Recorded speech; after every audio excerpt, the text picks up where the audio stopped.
Assalamualaikum, welcoming you all to your very own YouTube channel English Lounge with Anjum.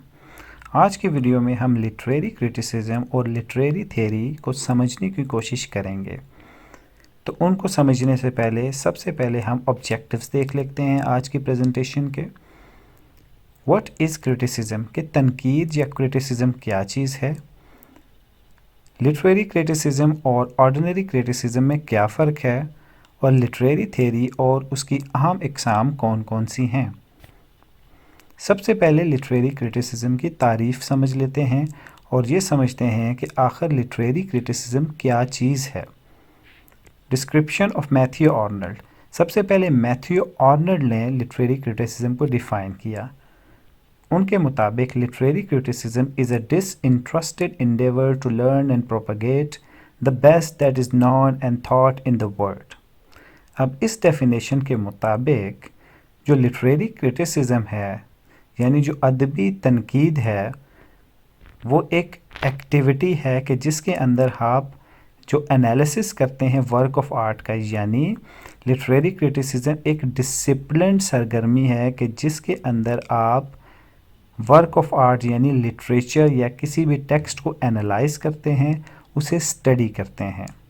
मिसाल के तौर पर अ farewell to arm, जब आप उसको स्टडी करेंगे, एनालाइज करेंगे और अपना वर्जन देंगे तो आप फील्ड ऑफ लिटरेरी क्रिटिसिज्म में काम कर रहे होंगे। Anyone who attempts to evaluate a literary work is a literary critic.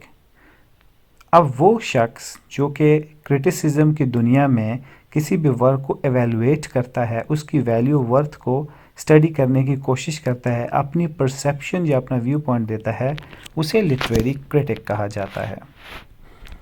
अब लिटरेरी क्रिटिसिज्म के अंदर आप अनबाइस्ड रहते हैं और ऑब्जेक्टिव रहते हैं, यानी आपकी अपनी राय नहीं होती, आप सब्जेक्टिव थॉट्स को पीछे रखते हैं और अनबाइस्ड रहते हैं और बाइस ओपिनियन नहीं देते।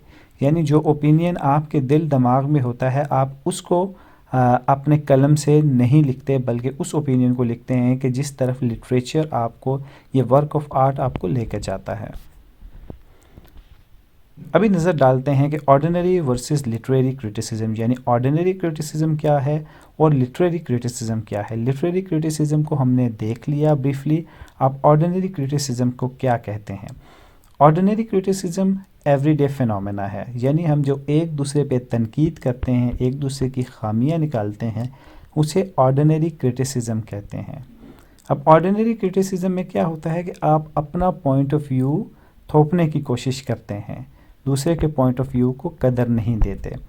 अब आप अपना बाइस्ड ओपिनियन दे रहे होते हैं और आप अपनी जो अप्रोच है चीज़ों को ऑब्जेक्टिवली नहीं लेते बल्कि सब्जेक्टिवली लेते हैं। तो ये ब्रीफ सा इंट्रोडक्शन था ऑर्डिनरी और लिटरेरी क्रिटिसिज्म के दरमियान। तो मेन फ़र्क ऑर्डिनरी और लिटरेरी क्रिटिसिज्म में क्या रहा कि ऑर्डिनरी क्रिटिसिज्म में आप सब्जेक्टिव होते हैं, आपका अपना व्यू पॉइंट होता है, लेकिन लिटरेरी क्रिटिसिज्म में आप ऑब्जेक्टिव रहते हुए अपना व्यू पॉइंट देते हैं। एक लिटरेरी क्रिटिक जो होता है वो लिटरेचर का जज होता है, यानी जो टेक्स्ट है उसको जज करने वाला लिटरेरी क्रिटिक होता है। अब जो पहला ऐसा लिटरेरी क्रिटिक था, जज था, उसे कहा जाता है फ्लीटस। ये एक टीचर थे कि जिनके बुनियादी मकसद में प्रिंस टॉलमी को ट्रेंड करना शामिल था। This discipline depends upon a text.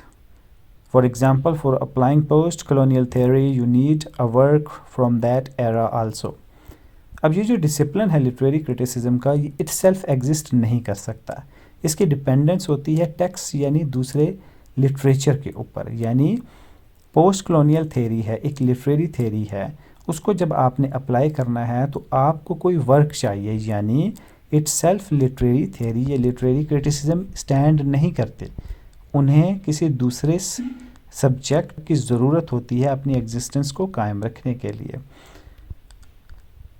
अब लिटरेरी क्रिटिसिज्म का मकसद क्या होता है। लिटरेरी क्रिटिसिज्म बुनियादी तौर पर जो परसेप्शन होती है लिटरेचर की या वर्क ऑफ आर्ट की, उसे सेंस करने के लिए इस्तेमाल किया जाता है। यानी एक वर्क ऑफ आर्ट या लिटरेचर को अच्छे तरीके से समझने के लिए उसकी सेंस को लेने के लिए लिटरेरी क्रिटिसिज्म को एज अ फील्ड एम्प्लॉय किया जाता है। अब टेक्स्ट के तज्जिये की बात होती है। जब एक लिटरेरी क्रिटिक या अदबी क्रिटिक होता है, वो किसी भी टेक्स्ट को या पीस ऑफ राइटिंग को इंटरप्रेट करता है, तो वो ये क्वेश्चंस अपने आप से पूछता है, does a text has one meaning? क्या जो टेक्स्ट में रीड कर रहा हूँ उसका सिर्फ एक मानी है? मिसाल के तौर पर अ फेयरवेल टू आर्म्स एक बहुत ही इम्पॉर्टेंट वर्क है, जो इसका टाइटल है, क्या इसका एक मानी है? नहीं, इसके दो मानी क्रिएट हो सकते हैं। Number 1, the separation of loved ones, a farewell to arm. Number 2, you are saying goodbye to the arms to the violence. तो ये दो मानी इसमें क्रिएट होते हैं। Is a text didactic? क्या जो टेक्स्ट है या लिटरेचर है वो कुछ इंस्ट्रक्शन दे रहा है, वो आपकी ज़िंदगी को बदलने की कोशिश कर रहा है? मिसाल के तौर पर क्लासिकल टाइम का एक work prologue to Canterbury Tales by Chaucer is a didactic work because वो इंस्ट्रक्ट करने की कोशिश कर रहा है। माशरे में जो वैनिटी थी, हिपोक्रेसी और दूसरी जो ईवल्स थी, उसको ग्लोरीफाई करके आपको ये बताने की कोशिश कर रहा है कि इनसे बचना चाहिए। Can a text be read for enjoyment?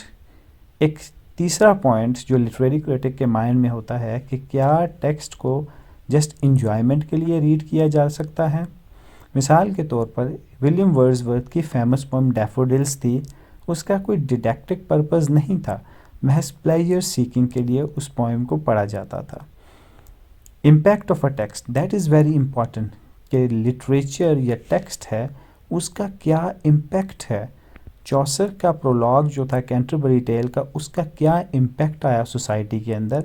उसका इम्पैक्ट यह आया कि सोसाइटी को उसने सडनली रिफॉर्म कर दिया और जो मेडिवल टाइम की ईवल्स थी उसको उसने इतना ज़्यादा डिस्कस किया कि लोगों ने इस चीज़ को समझना शुरू कर दिया कि इन ईवल्स को सोसाइटी से ख़त्म करना चाहिए। अब जो क्रिटिसिज्म के टाइप्स हैं उसे देख लेते हैं। तो ब्रॉडली अगर हम देखें तो क्रिटिसिज्म की दो टाइप्स हैं, थियोरेटिकल क्रिटिसिज्म और प्रैक्टिकल क्रिटिसिज्म। अब थियोरेटिकल क्रिटिसिज्म बुनियादी तौर पर उन प्रिंसिपल्स या उन रूल्स और रेगुलेशंस की बात करते हैं कि जिससे आप वर्क ऑफ आर्ट को एवेलुएट करते हैं, यानी उन अप्रोचेस की बात की जाती है कि जिनको देखते हुए हम किसी भी लिटरेरी वर्क को एग्जामिन करते हैं।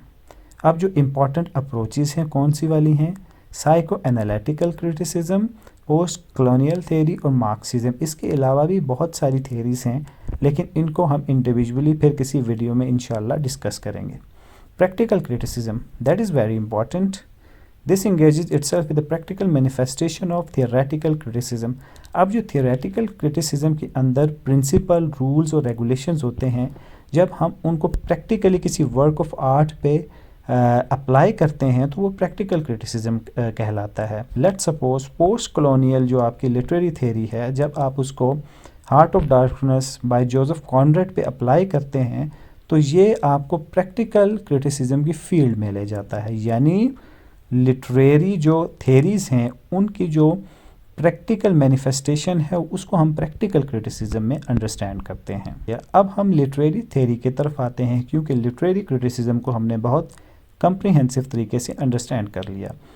The word theory means a view और पर्सपेक्टिव ऑफ ग्रीक स्टेज। अब जो लिटरेरी थेरी के साथ वर्ड थेरी है उसे लिया गया ग्रीक स्टेज से। अब इसको इस तरीके से समझना बहुत इम्पॉर्टेंट है।